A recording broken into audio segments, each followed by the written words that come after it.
Welcome back to class. So every time you don't understand, it's my fault. It's first time teaching this class with young kids, so I have to get used to you. To the point, okay, I'm besides joking. I've been giving you a mental model throughout this class with some mathematics, some drawings, some intuition. So you are having again a mental image, mental model that is reflecting something I've been building with so far with you. Then in the second part of the semester, I switched gears to my graduate kind of content, and then I completely forgot about what is your perspective. And so you were like, oh, what is happening? Like we need more context. Yes, I figure. So you complain, I understand. Now I have the missing parts. Although I want to go forward, I will start today's lesson with a small recap about why we are doing what, and then we can move forward together to understand what else is going to happen, okay? So once again, if it doesn't make sense, it's not your fault, just tell me so I can actually explain myself better. So today's lesson, we're going to be having lesson 20.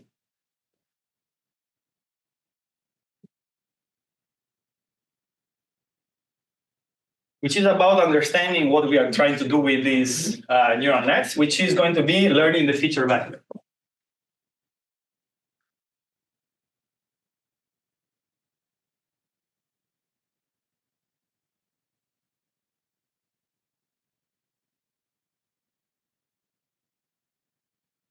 So let's get back to whatever we were doing with the classical logistic regression. We were given a pair, so given an x-y pair,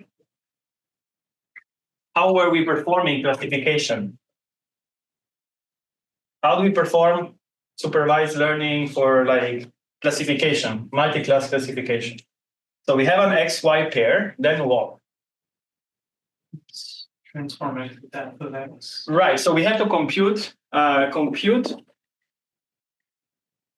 f of x, which is, what does it mean? These are going to be the features that are representing my x. For example, if we were talking about the emails were like the presence of the dollar sign, it was maybe the fact that I use all caps, so those are attributes, right? Compute f, so which is the feature vector, right?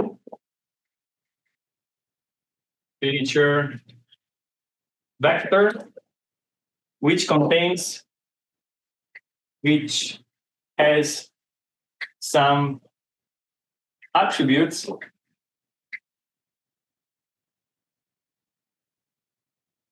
of our input x.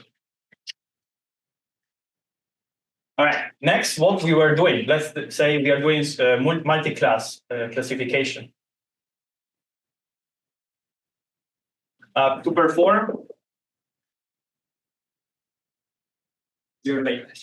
perform a k-way classification, we need k-ways, which is going to be W1, W2, yada, yada, yada, WK. I can collect all these weights inside a matrix for practicality, right? For practicality, we can collect them all in the matrix W, which is going to be the transpose of this stuff, right?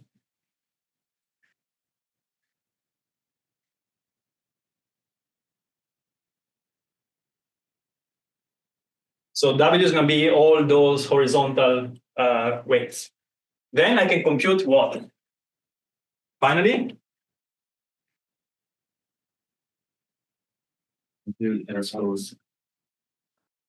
WF, what does it give us, right? If I multiply this weight times my feature vector, what do I get? I'll compute S. S, what is S? Activation. Activation. S stands for something, multiple things, at least two. Either linear sum, right? That's one. The other one is similarity, a third one as well. We can call it also score, right? So score, similarity, linear sum, all of these. So finally, the linear sum for similarity S vector is equal just W times my vector F, which is checking what is the projection of F towards each row of these metrics, right? Yes, no, you're like surprised. Why are you surprised? Beside you that you're a new guy. What about the rest of the class? Why are you surprised about this stuff? I'm just reviewing things we already seen before. This was third test, right? You already done this stuff. Okay, fine. We have this similarity thing. How can I know which class my model says the data point belongs to? If I want to do a prediction. The argmax. Argmax, right? So if I perform argmax, I can figure out which of the capital K classes the model believes this point belongs to, right? So a prediction like the model believes that X belongs to class. What does it mean y hat? The highest, right? So y hat, or we can also call it, okay, sure. Y hat equal argmax of this guy here, right? Finally, the probability output, right? The probability output, the model assigned, okay, the model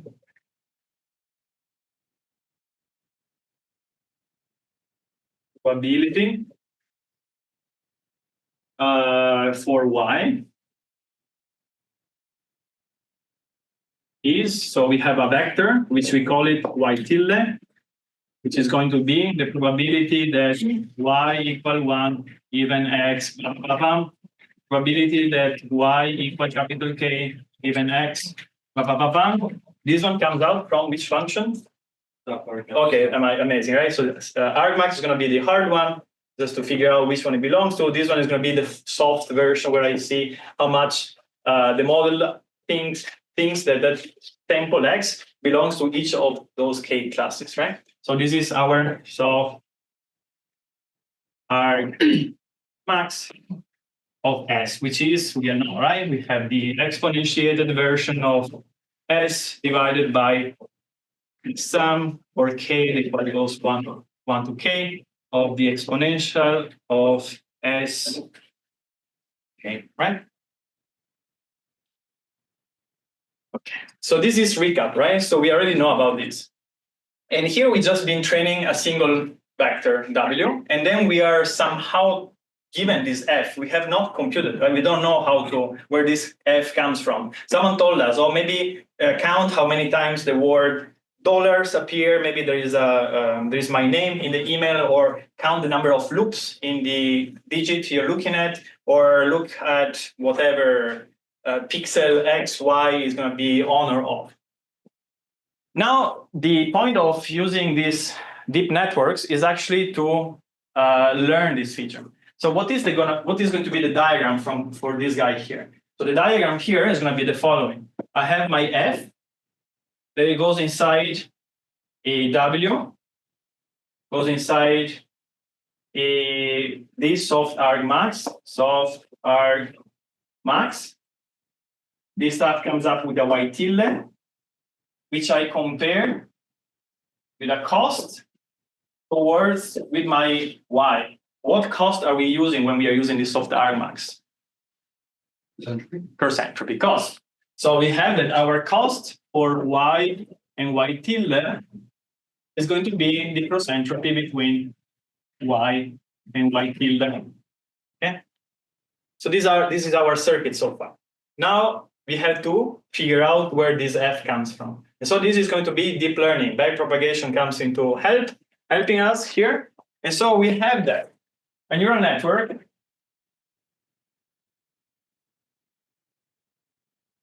is a sandwich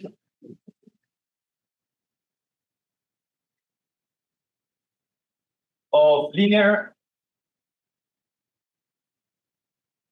and nonlinear operation. So for example, I can draw my neural network here. I start from X. It goes inside my first linear module. Then it goes inside my nonlinear, N for nonlinear, okay? N for nonlinear module. Then maybe I have another linear, and then I may have another nonlinear, and so on, right? And then I have, guess what? What's coming? Linear, nonlinear, linear, nonlinear. Guess what's coming after? Linear, right? So we have linear, and guess which is coming out? Amazing. For example, I'm going to use this nonlinear function, which is going to be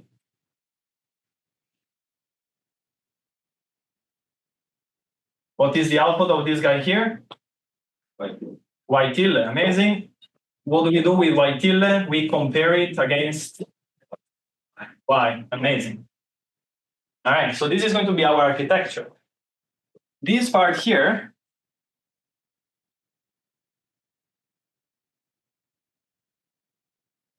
is our feature extractor.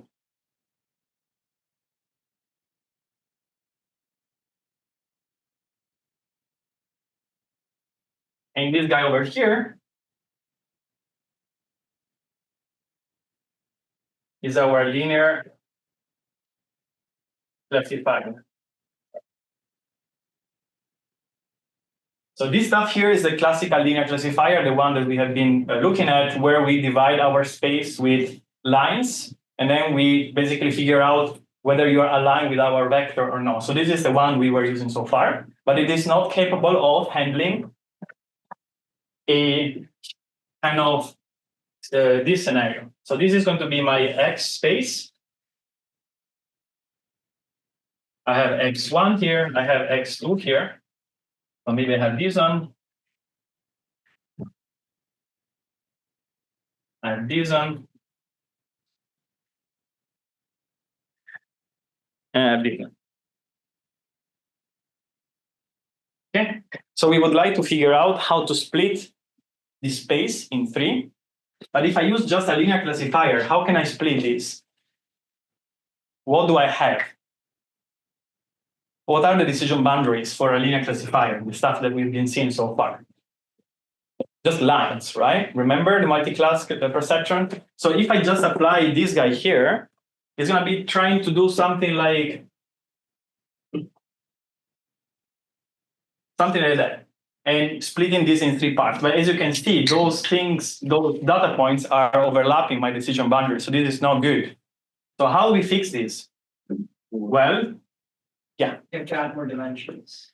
For example, right? And so if this was going from my, well, this is going to be my X, just 2 dimensions, we have to explode this in a high dimensional space, which is what our feature vector does. Okay? So in the case you saw last time in class was this other case.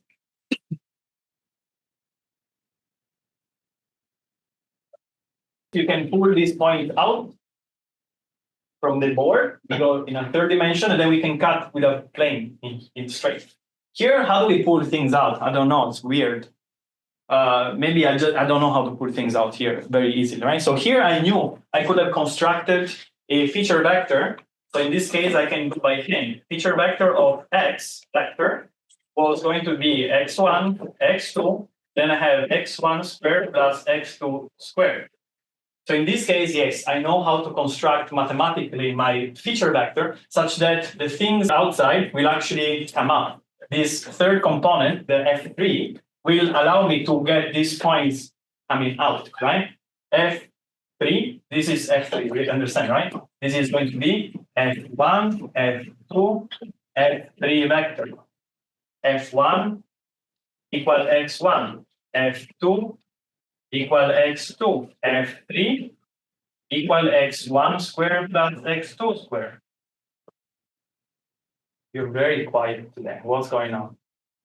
But how about this here? How can I learn to unwind this thing? And so that's the whole beauty of these deep networks. So from here, this feature extractor allows me to map this stuff to another space, which is going to be, for example, something that looks like this. And I have here F1, F2, F3. And then in this case, we have, for example, the purple one might go like that. I have the green one that might go like, where is the green? Next one here. And then the last one is going to be the yellow one, which is going to be here. Are these linearly separable? Yes. So we solved the problem. How did we go from here to here? I didn't tell you. But how do we fix this one? How do we perform classification here with this linear classifier? Where do I draw my boundary?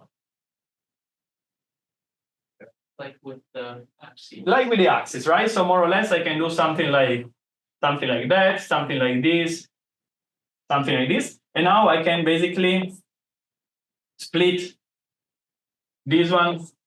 All right. Yeah.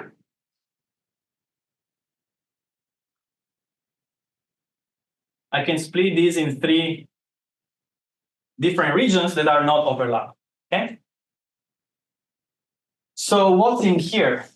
How would we change this space into this space, which is our feature extractor? So this arrow here is my feature extractor. And how do we figure out this specific function that unwarps the spiral? Well, 2 different things. We're going to be defining a loss for our weights. And the weight is going to be the collection of all these W's. Okay? So the lowercase w indicates, in this case, the collection of all those W's, right? There are different W's. There's going to be maybe 1, 2, 3, right? 1, 2, 3. So my loss for my weight, the per sample one, so for the X and Y pair, is going to be equal to what? We only have one C. And so this is going to be just my C between Y and Y tilde. This is going to be vector, vector, vector, vector. For which we choose, since we are performing classification, the cross entropy, right? So the cost, finally, is going to be the cross entropy between Y and Y tilde. So how do we change W1 and W2? How do we find this W1, W2? Or W3? How do we? Trial and error. Just keep trying. No, of course not. There's a lot. Propagation still back. We perform backpropagation, and what does backpropagation does? So we use backprop to compute what? Big ready? Which one? The loss. Partial of L with respect to Each parameter. each okay, right? So W, let's call it, I don't know, what do we want to call it? Let's call it I. And then we're gonna be doing what? Use stochastic gradient descent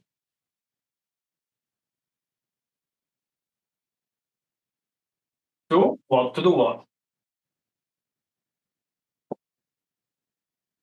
To update the weight, right?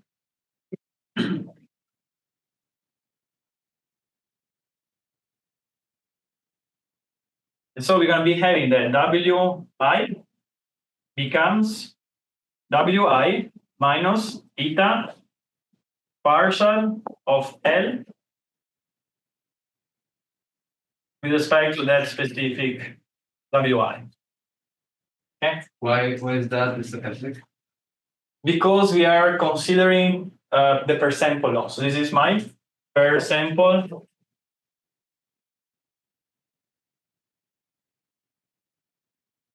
loss.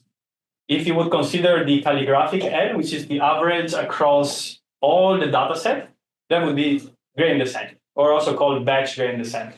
We just do it one step for every sample. So this is called stochastic because you're not minimizing L. So minimization, let me write it here.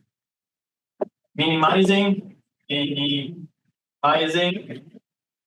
calligraphic L over a data set, right? So this one, which is going to be equal to the average L over all the training set, is this gradient descent. It's called, we can, if we minimize the whole, we're going to be talking about minimizing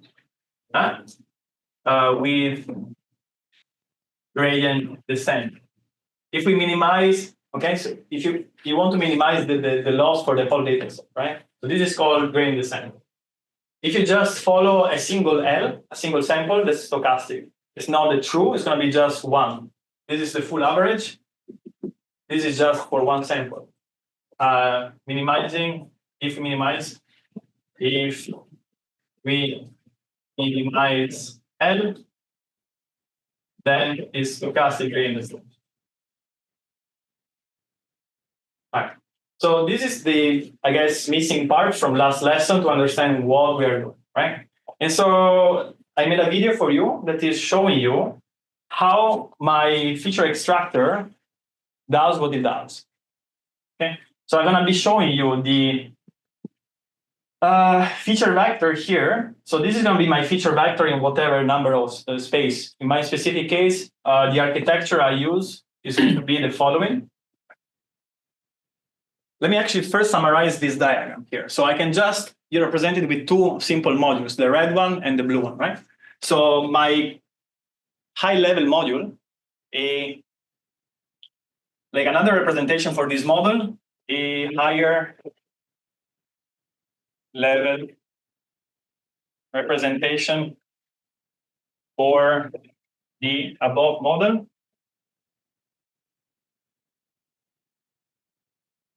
is, well, I just put the two boxes there, right? So I have my X that goes inside my feature extractor.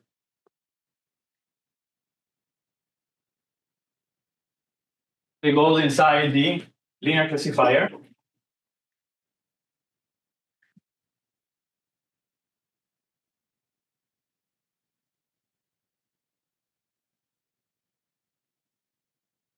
That provides me the prediction, which I compare with the cost against my target. Okay? This would be a compact representation of them. This linear classifier is just the last module. This feature extractor is everything before my last module. Okay. So the network I've been using for the visualization. The network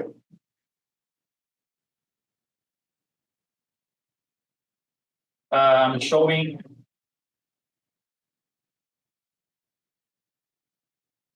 in the next video.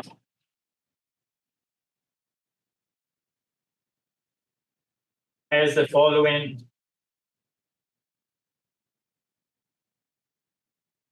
architecture. So we're going to be starting with 2 units for the X. This is going to be my X. Okay. Why 2X? Why 2 units for the X?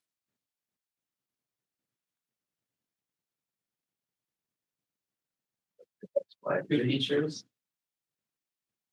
You were saying? It's like your XY here, so it's like it's 2-dimensional. No. That's your data. No. You? 2 features. Which one? Tell me the names. Yeah, x1, x2, right? So x has 2 components, x1, x2. So each point in this diagram has 2 components. That's why I represented here the 2 items, x1, x2, right? So this is going to be my x1, x2. Then this stuff goes inside a matrix, and then I have the positive part. And this stuff gives me out something that is size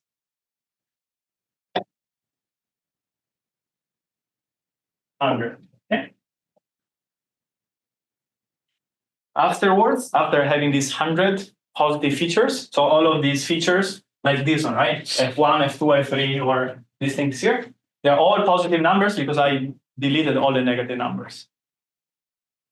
From here, I have a projection matrix, which is going to be a 2 times 100 projection matrix.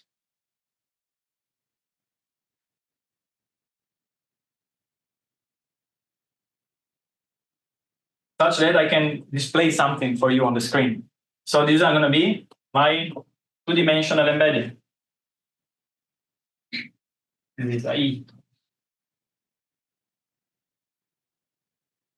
And then finally, I have my classifier as above. Okay.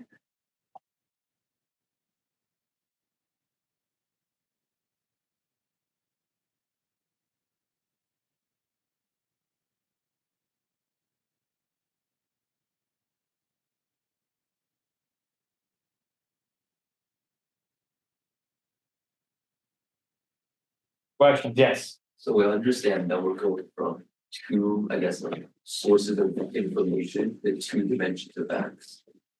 And we're going into a 100-dimensional space. And like every dimension of that space has a value that came from a linear combination of the first two dimensions. And Oh, but that was after the only the positive linear combination. Correct. Yeah. So every number I get this negative, I set it to 0. So my feature will only have positive values. So I check basically for each row of this matrix, I check the projection of my X against the row. If the projection is positive, I keep the number. Okay. If projection is negative, I don't care, set 0. And so this is going to be only the positive projection. So F, my feature vector, the feature vector, feature vector F will contain only the positive projections of X onto the 100 rows, right? Oh, W.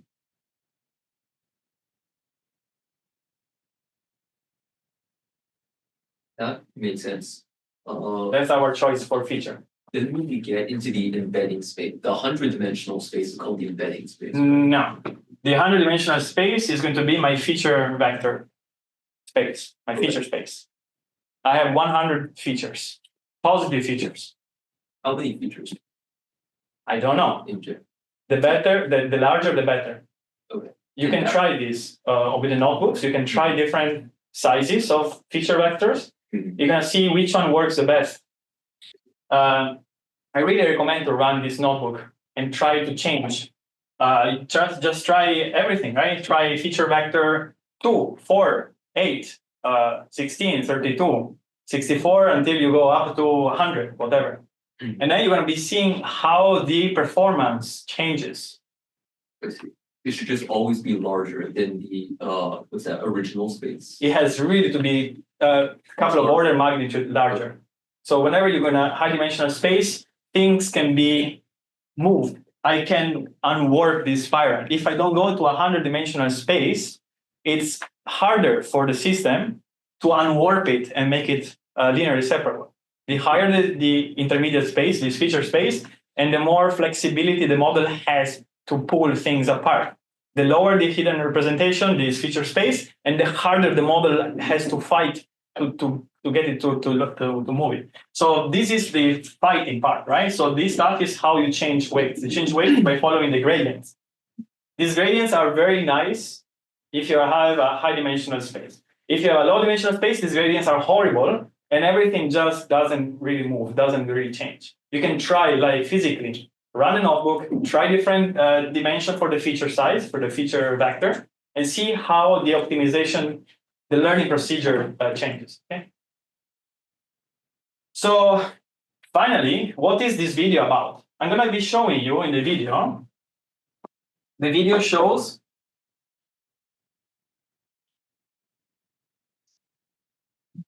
E over time, over training, right? Over training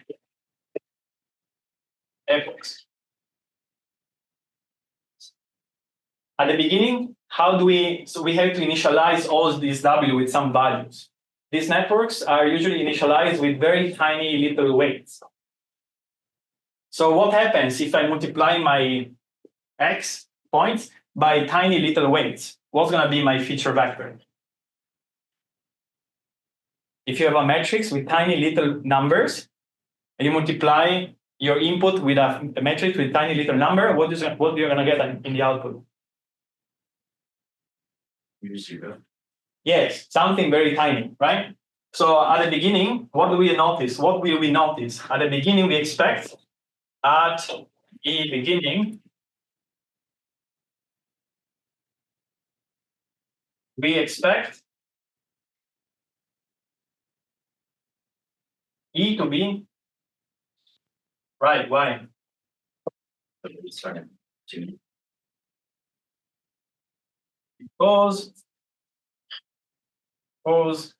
the network is initialized a small weights. And then what happens with this stuff here? You're going to be growing the weights such that the original random transformation starts doing something that makes sense. Okay? So afterwards, again, The weights also be shrinking, they have to be growing. yeah, it have to be growing. So the network, when it has tiny weights, it just outputs 0. You can't have negative weights. You can have negative weights too. But the tiny weights, meaning the weights are initialized by sampling from a Gaussian distribution with a very tiny initial, with a very tiny variance. So all my weights are very tiny numbers. Let's say from negative 0.1 to positive 0.1, all in between, very tiny, tiny, tiny numbers. And so if you have tiny numbers, when you multiply anything with tiny numbers, you get tiny output. But now the model needs to move things around such that they are clearly, nicely separated. And so to separate things is going to be the opposite of putting them all together. So the network starts by putting everything together. And then when you learn things, the model will try to learn how to separate them. Okay? So at the beginning, everything is together, minimizing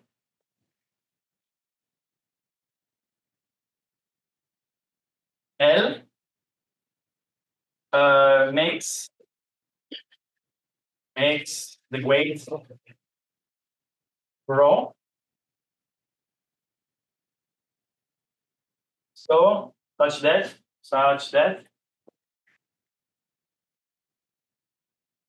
F becomes linearly separable, right? Linearly separable. Well, F or E, even E.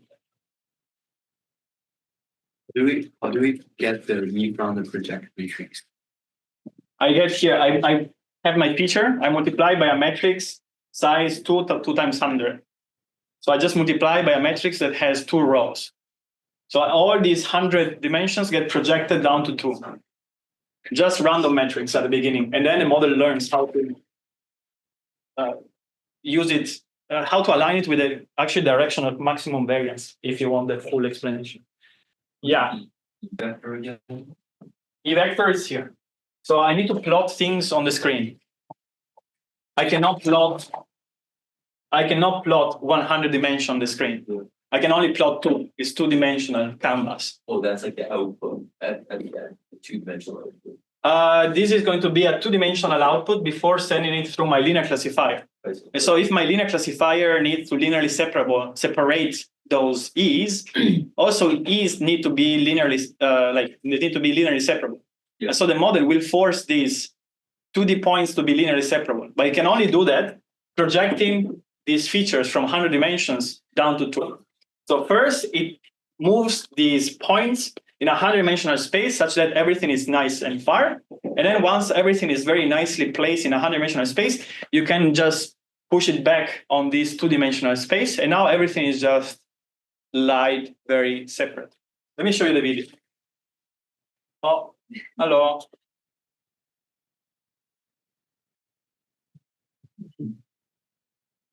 No, okay, never mind. Sorry, I'm a child. So this is my embedding space at the beginning. What do you see? These are the axes. This is one axis, this is the other axis. How are my embedding? Yeah. Cluster all together, 0. Are these things linearly separable? No. Okay. So I'm going to be showing these embeddings after I train this network for 2,000 epochs.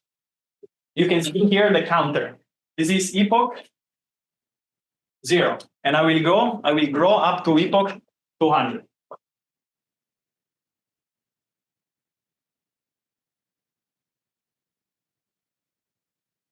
All right, up to here, basically after 250 epochs, what happened? The model just learned to do one single thing. Expand. Well, yes, but it almost looks like the input, right? It's still tangled. So the first thing is just learn the identity function, more or less. Remember my spiral? My spirals were something that is tangled. And then this stuff, after 250 epochs, just multiply the final output, but with a scalar. So you actually expand it, right? Scalars scales things. Let's see what is happening after this epoch 250. Oh. You see? Now the center starts rotating clockwise. Meanwhile, the outer side starts rotating counterclockwise. Why is that? Because our spirals are rotating the other way, right? And so the system has to figure out how to rotate things in one way, how to rotate things in the other way. How do we rotate things in the plane? How do you rotate things on a plane? What operator are you using for rotating things on a plane? Matrix multiplication, right? If you multiply points by a matrix, you rotate them. But if I rotate all my spirals, what happens? Nothing, right? The whole spiral just rotates, still spiral R. So what you have to learn? How to rotate a portion in the center in one way, and how to rotate the other portion in the other side. And so this 100-dimensional whatever hidden space allows you to separate things in different planes and rotate something in one plane and rotate the other in the other plane. Okay? The more dimensions you add, the more freedom the model has to pick up whatever axis it wants. The less axis you add, the harder it is. Maybe you just need 3 axes, I don't know. But it's harder for the model to figure out, I need to use that axis. If I give you 100 axes, you just pick whatever axis you want. Okay, so the more parameters, yeah. So I'm looking at the background where this square grid has sort of been like warped a bit. Correct. But the warping isn't, I'd say, like symmetrical in any way. It seems like there's some areas which can warp more. Right. So what is the objective here? What are we paying? What are we trying to do? We are trying to minimize the L. Yeah. How did we define L? From the class, the L is our percent. vector and Say again? like the similarity between class vector and the point on the embedding space. Right. So either you can do the y minus log y tilde, Yeah. or we also rewrote that as the soft max minus the correct item, right? Mm-hmm. And so you're trying to get the correct S, the correct scalar thing, to be the highest. Mm-hmm. To do that, the model basically has to move those points in location where that is going to be true. So let me show you eventually that X. Yeah, I get what you mean. Just going really quickly back to the point you said about like transforming the space. Yeah. Like, is it transforming the space or transforming like the one point that like transforming a point in the original space? It Or transforms. transforming the space. It transforms every point. Take a basis. No, but it's a non-linear one. So here you have a model. You put things inside, and now you force the model to change the location of that point. My original points look like something like this.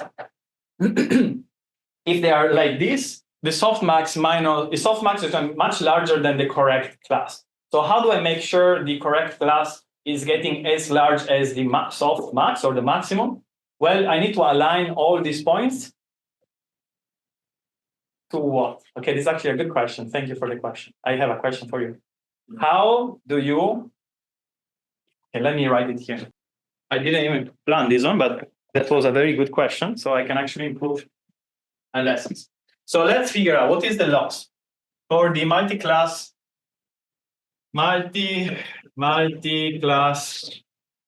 logistic regression, whatever, multi-class, let's call it there. Logistic regression.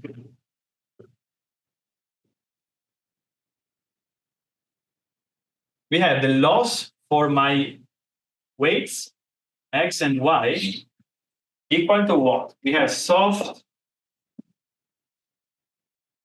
max of W times E. And then minus that's W Y transpose E.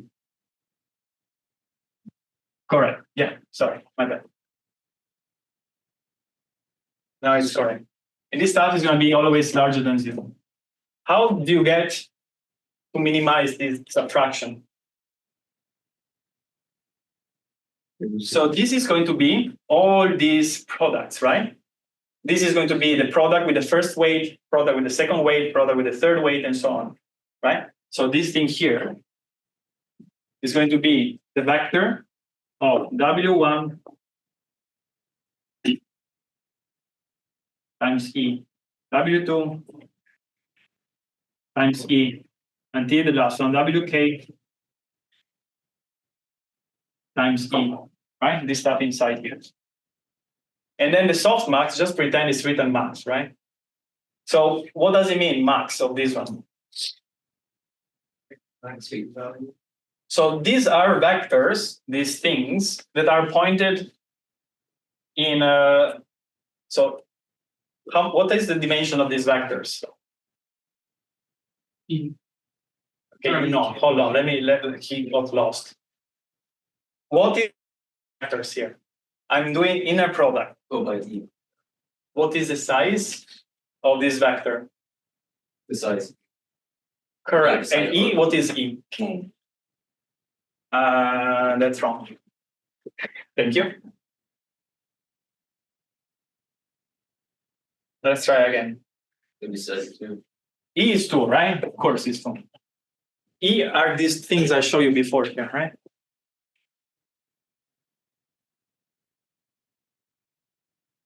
Here, right? E are these on here, 2. So E for sure is 2. Y tilde is going to be 5, right?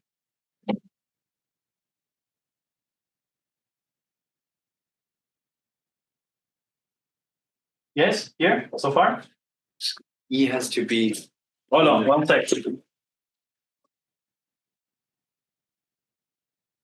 What is the size of this W3 matrix here inside this LC? A by 2. Correct, right. So the matrix W3, the matrix inside here, is going to be 5 by 2 matrix, right? Yeah. Okay, sweet. So here, I have this one, 1, 2, blah, blah, blah, until the last one. And each of these guys is going to be a vector of size 2. Amazing. All right. So I am in the E space. I have to draw now. Oh, 5 class vectors. Yes, yes. So I have 1, 2, 3, 4, 5. Amazing. So now the question, how do I minimize this F? What do I have to do with my E's? Let's say these W's are fixed now. My W's are these weights here. Let's pretend we are not training the classifier. We are training this E because I'm changing these weights here in the front. So how do you get to minimize this one if I'm looking at, let's say, Y is going to be the green class. Assume Y is green. You have an XY pair, and then Y is green. So I have a point that is here, and I have X, and then I have a green Y. How can I lower this loss?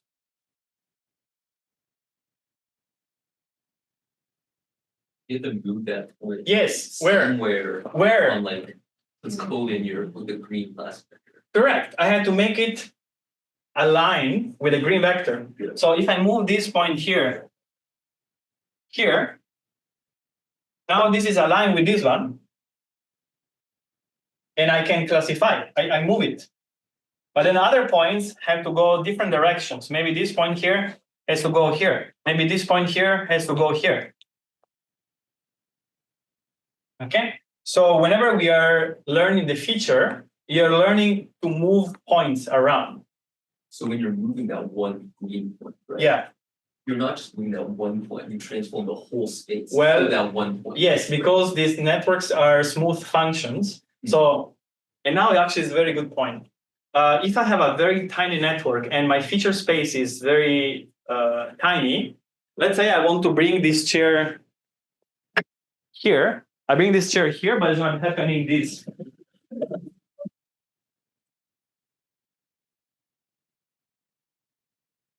Happening if my feature space is tiny.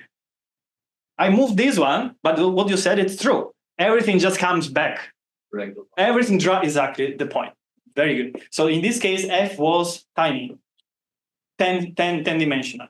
Now, instead of using F 10 dimensional, I use F 100 dimensional. Now I can move this one.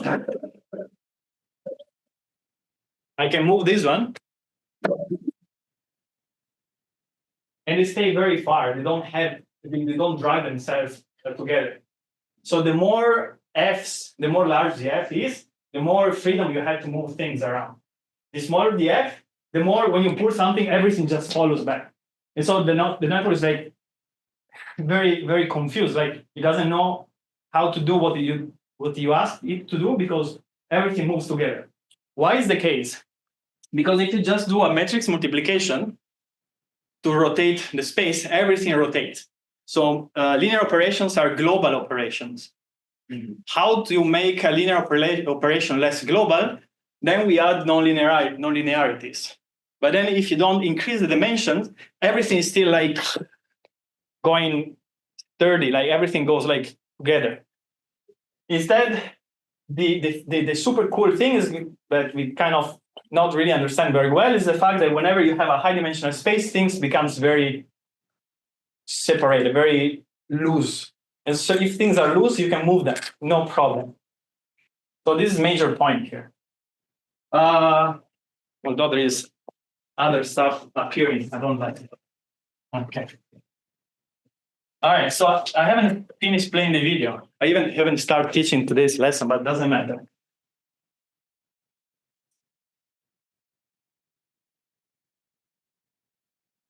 All right, so what happens next? Again, here we just learn identity, and now it learns rotate right weights, rotate left, like counterclockwise. And now,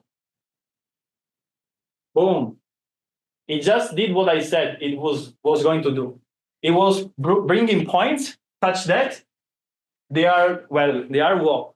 They are aligned with, what are these? Weights, How do you know there are weights? I guess. No, you don't. Can you describe what you see here? Class vectors pointing. in Okay, hold on. direction. How do you call this item here? Vector. Okay, we can call it arrow usually, but okay. So you can see 5 different arrows, right? Yeah. Which are definitely showing you these 1, 2, 3, whatever 5 different.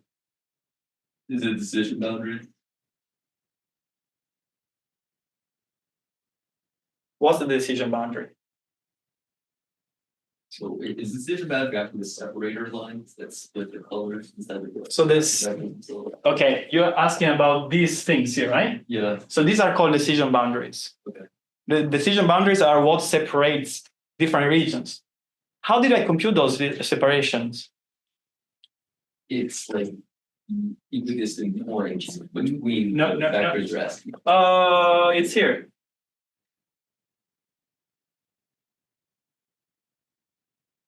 No, again, sorry. Well, okay, it's written on the blackboard.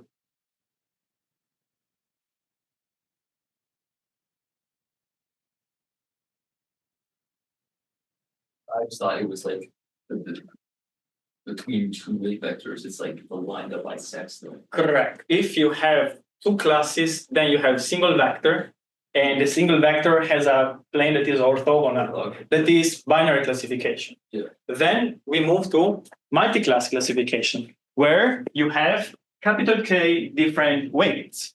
How do we perform inference? How do we decide? How do we figure out which of these capital K different classes the model believes that data points should be should be assigned to?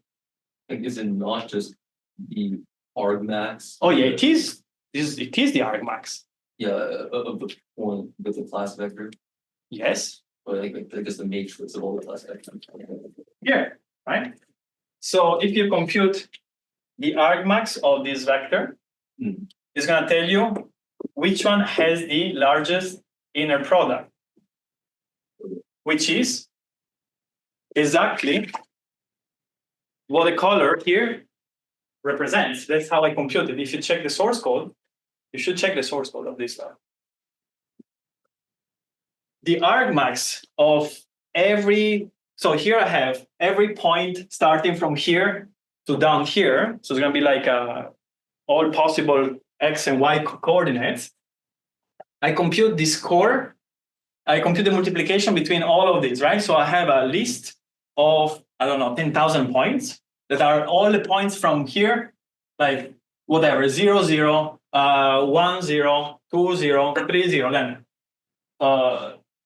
0, 1, 1, 1, 2, 1, and so on, right? All the points, you understand? All the coordinates. I send them through the model, this thing here, and I check what is going to be the score, the projection against these 5 kernels, these 5 weights. And then I check the argmax. So all points that are here have the largest projection, the largest product against this green guy. They are the one most aligned, right? If you can check the alignments, right? If you take from the center, here, take this vector, you check with this angle here, it's going to be the one that is the closest with this angle. Now, these points here have the highest projection with the purple. That's why this background here is purple. So the color of the points is going to be the original Y color, the assignment. Meanwhile, the regions is going to be our linear classifier. Whatever this LC linear classifier is doing is going to be splitting our space into 5 different regions through these 5 different weights. The model just learns first how to rotate these weights, because you can change the final weights, but also learns how to rotate and move my features, F's, or in this case, E. So both the E and the W can change. The W will most likely place themselves such that they maximize space, what's called like the space between them. It would not make sense to have all these weights pointing in the same direction, right? If they are all pointing in the same direction, you're just using a cone. Instead, if you have all these weights that are basically almost equally distributed across the circle, then you can actually split my space in the most efficient way, right? If it were just half the space. If I have a whole circle, just use the whole circle. And so the overall point of today's lesson was to understand that meanwhile, in the before lessons, when we are using a single layer neural network, we are just learning to orient these vectors and expect the points to be linearly separable. In deep neural networks using backpropagation and gradient descent, you can also change the location of the feature points, or in this case, the embedding. I show you the embedding because I cannot show you the features, right? The ideal would have been showing you what happens in 100-dimensional space. I don't know what's happening in high-dimensional space. It's too many dimensions to plot. So I plot it in 2 dimensions. And so here, finally, we learn that the model just moves things around such that my linear classifier is able to split the space in non-overlapping parts, in non-overlapping sections. Questions? Thanks for asking. So I can actually. So all the points in the same color has like same argmax with a specific vector. The color here is the argmax. The color of this region is argmax. This color is the argmax. This is argmax.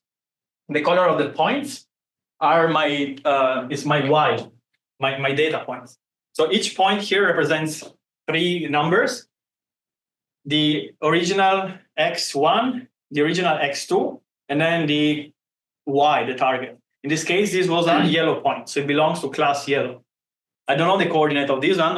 This one is the output. It's going to be, I'm showing you the E. So these points here are whatever comes out of this last part of the model. And then, yeah, the whole thing is that rewinding the whole thing down here, we started with basically outputting nothing. And then as you train the model, it grows the weights. It learns basically the identity function until here. And then here afterwards, it learns to undo the warping part in the center. Okay. This is different from this one here. This is the same network, but what I'm showing you is the interpolation between the input space X and the embedding space at the end. So this is not training. This is my model is already trained, and I'm showing you how the original space gets morphed. So all points in the input, sending them through the model, gets stretched and pulled, such that, again, every point that belongs to the same color gets placed in the same part of the plane. Meanwhile, before, they were all kind of intertwined. Here, the model just shows you how to undo that. So this is the points going through the model that is already trained. Finally, you're going to see once again the argmax at the end. It's going to be exactly the same. Tack. I guess these one are a little bit more space than the other one, but again, more or less, they take the whole space. Finally, let me show you another model. Okay, so this is same architecture: 2, 100, positive part, 2, 5. First video, training. This video, input-output interpolation of a pre-trained model. All the vectors of kernel that we said. Yes, I've been calling these kernels. It's just for another word for my classifier vectors. We can call them class vectors. And every matrix, when I perform the multiplication, I multiply vectors against the rows, or I can call the rows kernels that are basically these directions I'm interested in. But another word for the same thing. So finally, so this is both networks 200 to 5. Next network, I just have 2, 2, 2, 2, 2, 2, 2. I force my model to stay in a 2D space so I can plot it on the screen. Is it gonna work? No. Why? It's gonna do whatever I showed you before here with the chairs.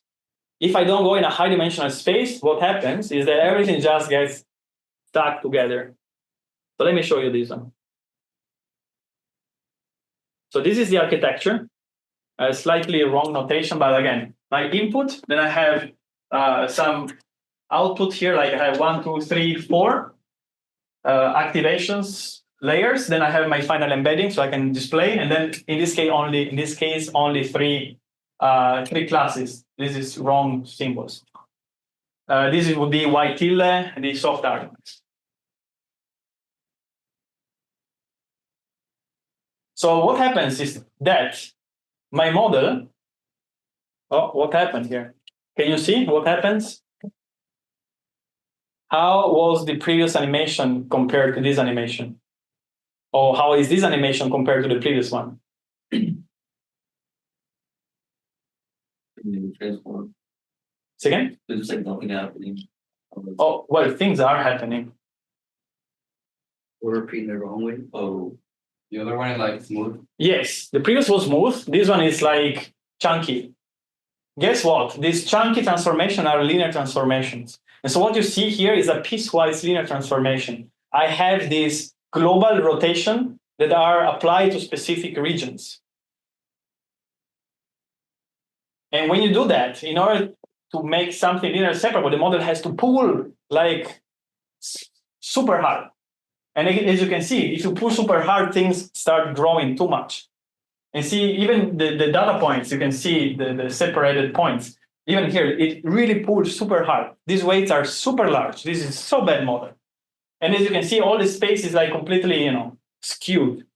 But it is somehow able to separate, although I had to speak blab for making this stuff to work.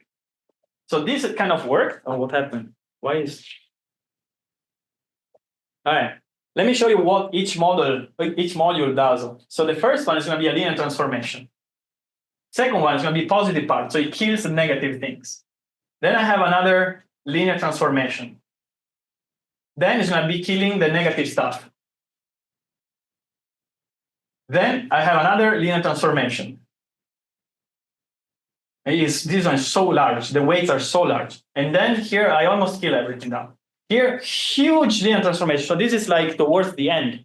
So you can see the more we move towards the head of the model, towards the end, the larger these weights become, right? So they are really, really large. And here you really, really stretch them up. So even the ReLU is not able to pull it back. What happened here? So what happened here is that I didn't even use a complete ReLU. It's called leaky ReLU, something that is not set into 0, but set into a small value. And then the model does the last linear transformation, and then bam, now it's linearly separable, but it's horrible. Each model does something more specific. It does a rotation, it does a squashing, another rotation, there is a reflection, bias, and then there is the positive part. Rotation, reflection, scaling, rotation, reflection, bias. Positive part. Rotation, reflection, scaling, rotation, reflection, bias, positive part, final rotation, reflection, scaling, rotation, reflection, bias, positive part, and so on, right? So these are the, like I split a matrix multiplication into its component. So all a matrix does, a square matrix, is going to be rotation, reflection, scaling, rotation, reflection, and then there is bias. So I just show you each module, positive, like linear transformation, and then I show you how we cancel up all the negative values with the positive part. Question? yeah. So I thought each like segment and find the rotation stuff. That's one linear thing. For like deflection, for rotation. One linear transformation accounts for a rotation, a reflection, a scaling, a rotation, a reflection. And at the very end, we showed some data piecewise. So we're saying, add up all. Oh, right. So this one, I show you what happens each single layer. Yeah. Since every layer has 2 units, I can show you exactly what each layer does. What the initial animation was showing you was the interpolation between my input space and my embedding space. So I show you the combination of linear and positive part, linear and positive part, linear and positive part, linear and positive part, linear. So this combination of functions appears as it performs a linear transformation on specific region of the plane. Namely,